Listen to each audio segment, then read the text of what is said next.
Nationwide labor strike in effect with partial compliance. APC rejects election results in Bayelsa. Army kill 2 bandits, recover weapons in Kaduna. And on the foreign scene, Canadian peace activist Vivian Silva confirmed killed in Hamas attacks. These are the headlines on Trust TV News Update at this hour. I am Ayuba Ila. Thanks for joining.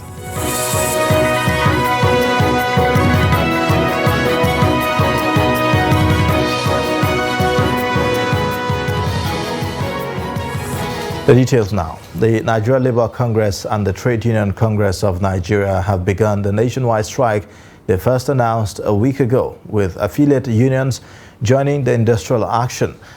In a Facebook post on Tuesday morning, the NLC shared circulars by the unions indicating their compliance with the directive.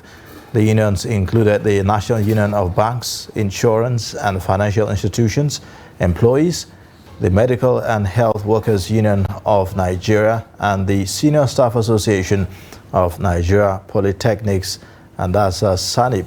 Others are the Academic Staff Union of Polytechnics, ASUP, the National Association of Food, Beverage and Tobacco Employees, the Maritime Workers Union of Nigeria, and the National Union of Electricity Employees. Now, the strike comes on the heels of the physical assault on NLC National President Joe Ajaero in Imo State.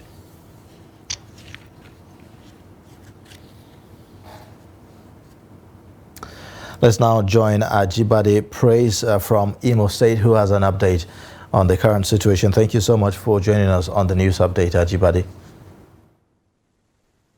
Yeah, thank you for having me. Right. Presently, so Ajibade, talk to us about the current in situation in Imo State. What's the compliance level to the strike action declared by NLC?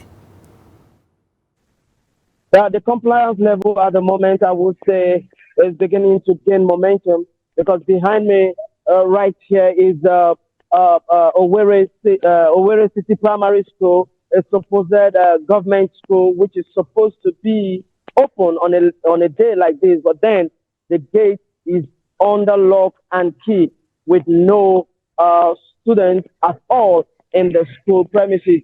A sign to indicate that the strike is actually being adhered to by some of the teachers who have refused to come to the school. And of course, there is no business for the students to come as well. I'm actually on my way also down to the secretariat. I'm going to be visiting the 2 secretariats, both the state and as well as the federal secretariat in the state, to actually see what the situation is like there too. I will be bringing you updates on that. But as I observe from here now, the strike is being adhered to. There is some level of serious compliance. Are we seeing similar compliance in the markets or in other public places that is driven by the private individuals? Well, I've not noticed much of the compliance in the market. For the banks, some of the banks are actually, of course, observing it, even though they try to offer celestial services. But then, not all of them are in full compliance of the pockets of them are doing so. Maybe as the day goes by, we don't know what's come again as the day goes by. All right. Well, thank you so much, Ajibade Praise. We'll continue to follow up on this evolving story. All right, let's now move on to the southwestern part of the country, in Lagos, where we have Abiodun Alade, Bureau Chief South and Head Digital Operation, for an update on the strike action there. Thank you so much for standing by, Abiodun.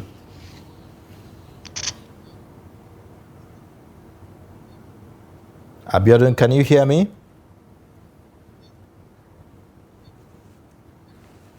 All right, so we'll come back to Abiodun as the moment we get him back online.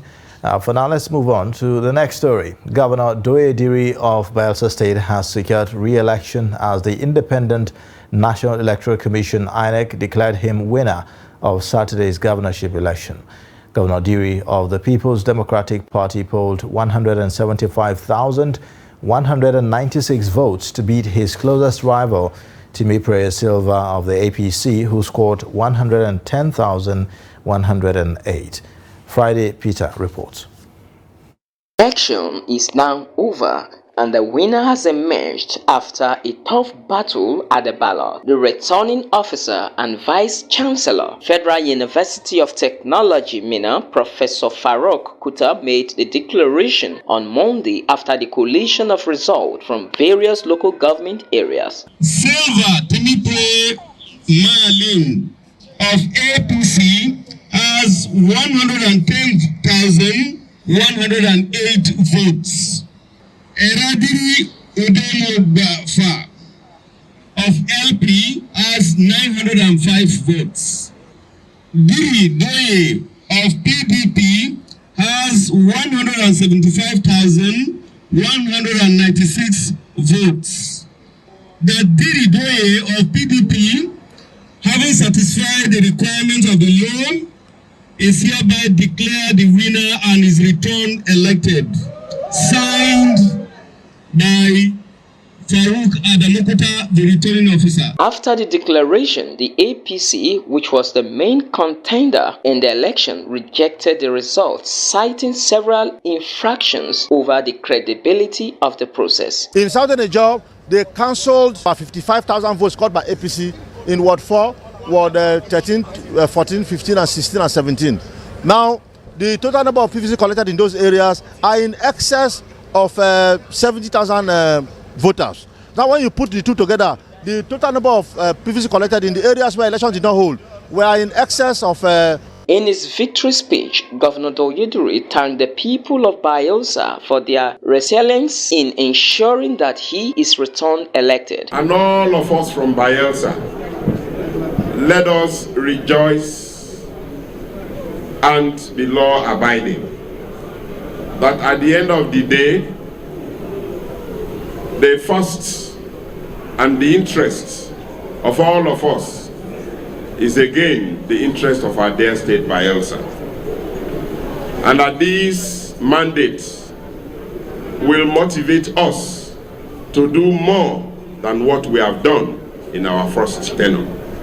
Once again, I wish you very interesting, joyful celebrations of this mandate that has been given to us by the people of Bayelsa State. The elections in Bayelsa was keenly contested as 372,000 accredited voters is decided who gets the top job. Friday, Ebimobowe Peter, Trust TV News, Yenagoa. All right, now we'll go back to Idris Jibrin, our correspondent who is in Kano also, to give us an update on the strike action declared by the Nigerian Labour Congress, NLC. Idris, if you can hear me, thank you so much for joining us on the news update. Thank you very much. Yeah, I can hear you. All right, great. So what's the current situation in Kano? Talk to us about the compliance level of this strike declared by NLC. Well, Ayuba, like you know, this strike is going on nationwide, across the country. Now here in Kano, as early as 6 a.m., I noticed a lot of students came out to go to classes. Unfortunately, they were turned back. They were asked to go back home because most people woke up this morning not knowing that NLC had already declared that strike action. So most students were turned back home and were asked to go back home, that the strike is ongoing. On the level of compliance, actually most of the public buildings are closed and civil servants are nowhere to be found. They could not go out to go to their places of work, unless maybe some private places that you can see, just very few places that are open, like business centers.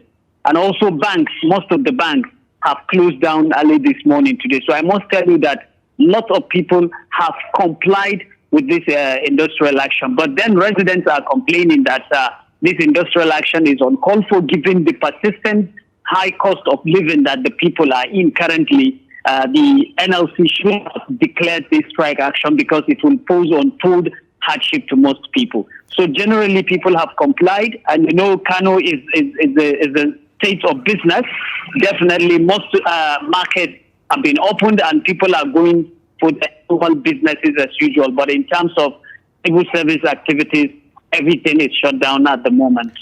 Is the strike action also having an effect on power supply, for instance, or water supply in the state?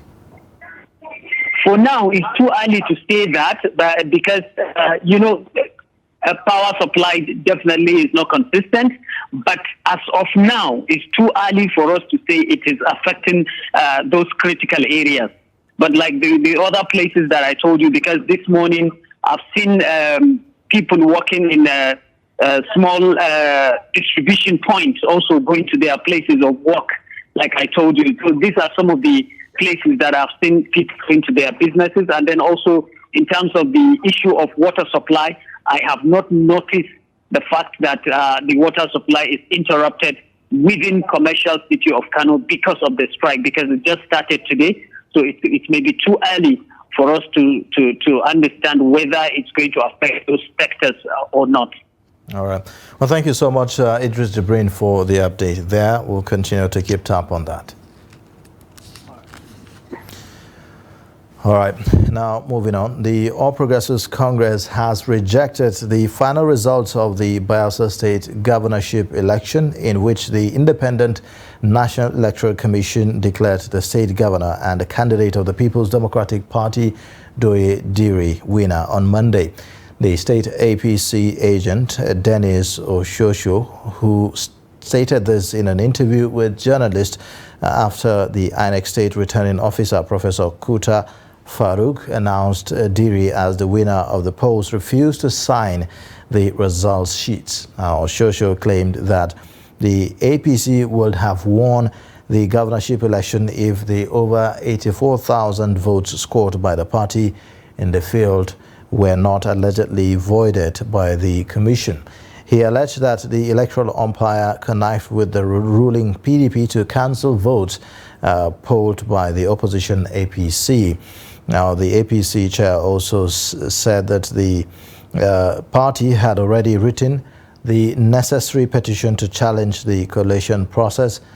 Diri polled 175,196 to defeat his closest rival, Timi Prayer Silva of the APC, who garnered 110,108 votes, while the Labour Party polled 905 votes.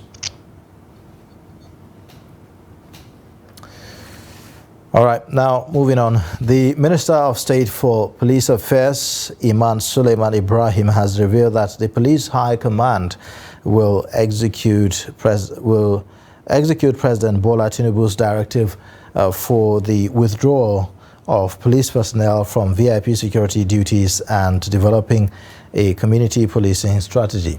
The minister made the development known on Monday during a two-day management retreat at the Ministry of Police Affairs, while noting that the Nigeria Police Force and the Ministry of Police Affairs were at a critical juncture and currently struggling with the consequences of decades of neglect that have hindered their ability to fulfill their constitutional mandate.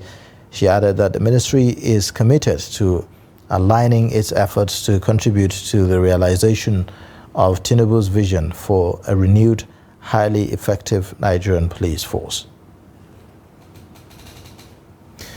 In continuation of the sustained operation against terrorists, bandits and other criminal elements in the northwestern part of the country, troops of 1 Division Nigerian Army and Operation Wild Punch have again killed 2 bandits in a clearance operation in the general area of Juji and Telele Castle in Chukwu local government area of Kaduna State on Monday, 13th of November 2023. A statement by the Acting Deputy Director, Army Public Relations, 1 Division Nigerian Army, Lieutenant Colonel Musa Yahaya, said that the troops also recovered 1 AK-47 rifle, 3 AK-47 rifle magazines, quantity 5 of 7.62 mm special ammunition, 2 locally made hand grenades, 4 handsets, 2 motorcycles bearing spanners, screwdrivers and 2 bags. The general officer commanding 1 division, Nigerian Army, and the force commander, Operation Wild Punch, Major General Valentine Okoro, has implored the general public to continue to support the Nigerian Army and other security agencies with credible information to enhance the fight against terrorism, banditry and other criminal activities in the division's area of responsibility.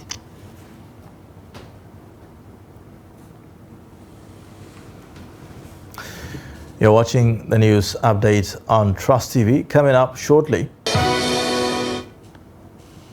Lagosians groan over low cash in circulation.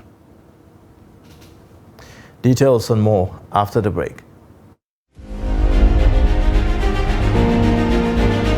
As night falls in Abuja, the city's dark side comes to life.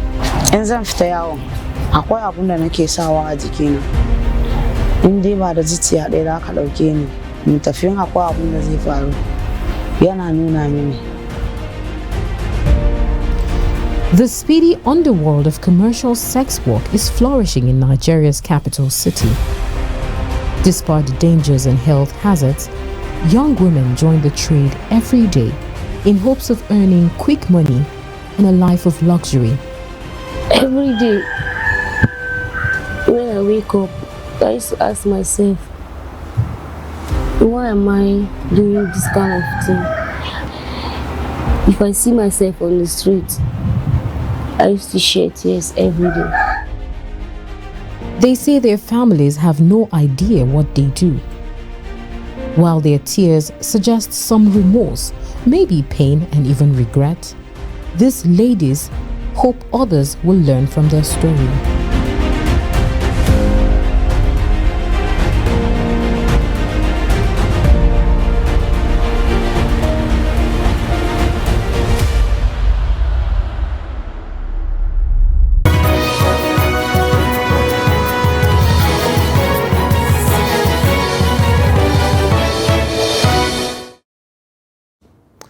Thanks for staying with us. You're watching the news update on Trust TV. Now, let's take a look at the top stories again. Nationwide labor strike in effect with partial compliance. APC rejects election results in Bayelsa State. In other news now, there was shock and disbelief where the Saudi Arabian authorities cancelled the visa of all the 264 passengers airlifted to Jeddah from Lagos and Kano. The authorities insisted that the airline should return them back to Nigeria.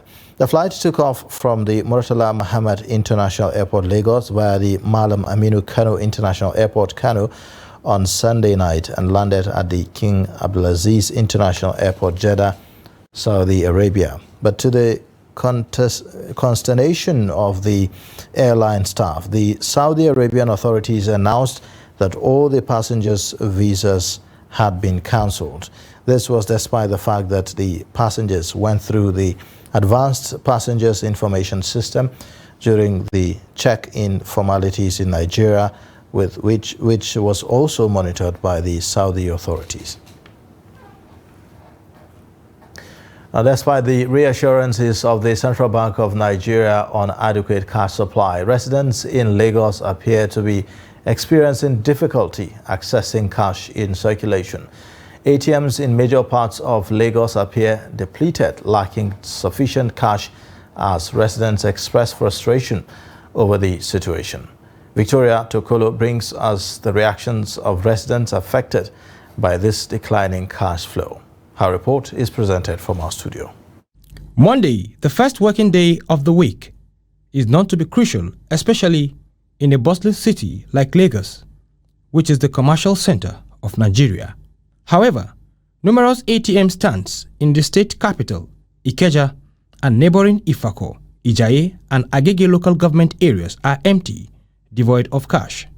Customers express dissatisfaction with this development, which has been ongoing for days now. about 20-25 minutes to get cash dispensed from just one. Only one is dispensing for now. So I got just one. Okay, you cannot really say what the issue is or are, but I think there are no cash as far as I'm concerned, because the first one that was dispensing was stopped, so we move on to the next one.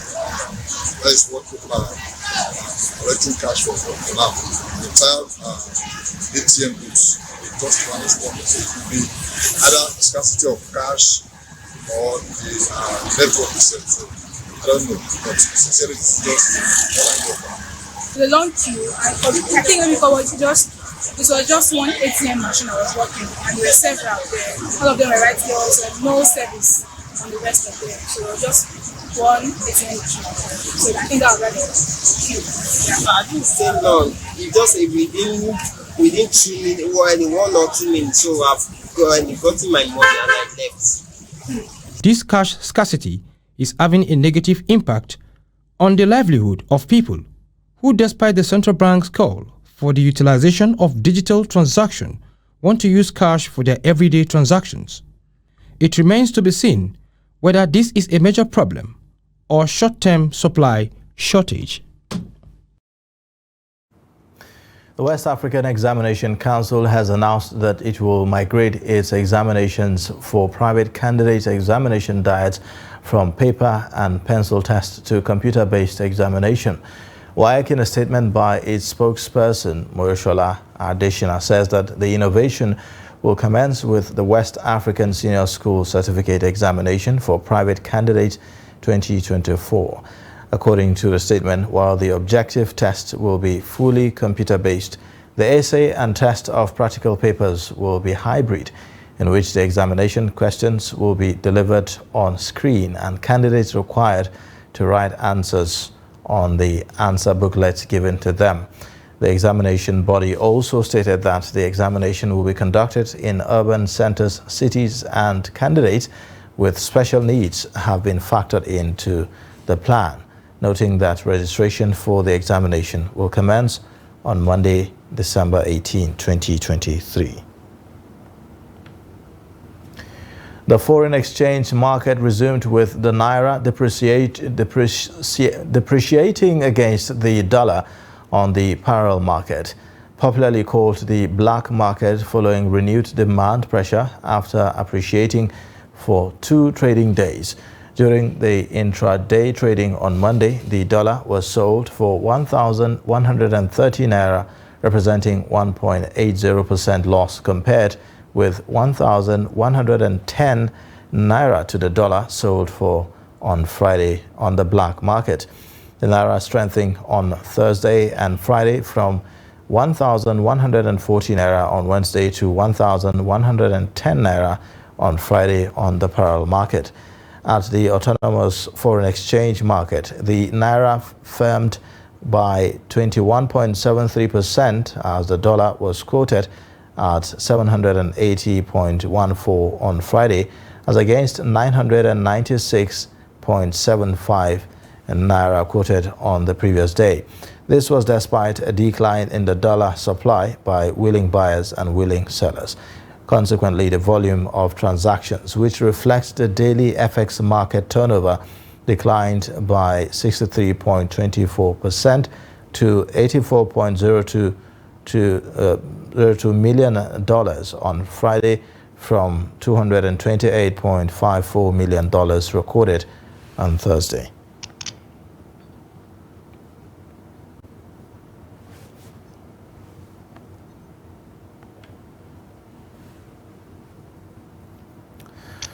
All right, now on the sports now, the Nigeria Football Federation has queried Super Eagles manager Jose Peseiro for including inactive players in the 23-man list he invited for Nigeria's 2026 World Cup qualifiers against Lesotho and Zimbabwe.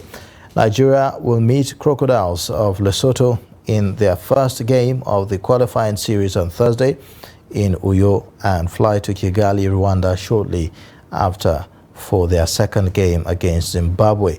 According to the report, Peseiro told the NFF that he constantly invites Aribo because his qualities are entirely different from the other midfielders in the team, adding that apart from Alex Iwobi, the former Glasgow Rangers star is the most attack-conscious midfielder in the squad. He assured the Federation that he will be forced to drop Aribo if he failed to gain regular playing time at Southampton now, that is. Meanwhile, 10 players have arrived at the Super Eagles Uyo camp ahead of the game against Lesotho. The players include Kenneth Omero, Jamilu Collins and Sadiq Umar. Alex Iwobi, Taiwo Awoni, Francis Uzoho and standing skipper Wilfred Ndidi were said to be already in Nigeria and were expected to hit Uyo. And that's a wrap on the news update. You can watch more via all our social media platforms and also on our YouTube live stream. I am Ayuba Ilya. Thanks for watching.